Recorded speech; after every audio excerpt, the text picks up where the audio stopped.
ఈవెంట్కి వచ్చినందుకు చీఫ్ గెస్ట్లు ఇద్దరికి బండ్ల గణేష్ గారికి బ్రహ్మానందం గారికి థ్యాంక్ యూ. అండ్ నాకు ఈ ఫిల్మ్లో ఒక మంచి క్యారెక్టర్ ఇచ్చినందుకు శివాజీ గారికి థ్యాంక్స్ చెప్పాలనుకుంటున్నాను. మేజర్గా సుధీర్ మళ్ళీ ఒక కొత్త డైరెక్టర్ ఉభర్తా సితారా అంటారు, అంటే రైజింగ్ స్టార్ తయారయ్యాడు. కాబట్టి ఈటీవీ వాళ్ళకి కూడా థ్యాంక్స్, బికాజ్ మీరు you are making this possible. Cinema విషయానికి వస్తే this is a complete entertainer. March 6న మీ ముందుకు రాబోతుంది.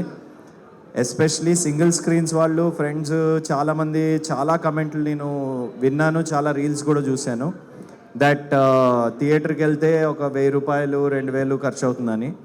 అలాంటిది నలుగురు ఫ్రెండ్స్ ఇంక్లూడింగ్ పాప్కార్న్ ఒకవేళ 499కే చూడగలిగితే కనుక ఐ థింక్ ఒకసారి కాదు 2-3 సార్లు వెళ్ళొచ్చు. మంచి టైం పాస్, అలాగే మా సినిమా కూడా అంతే మిమ్మల్ని ఎంటర్టైన్ చేస్తుందని కోరుకుంటున్నాను. Thank you so much. సాంప్రదాయని సుప్పిని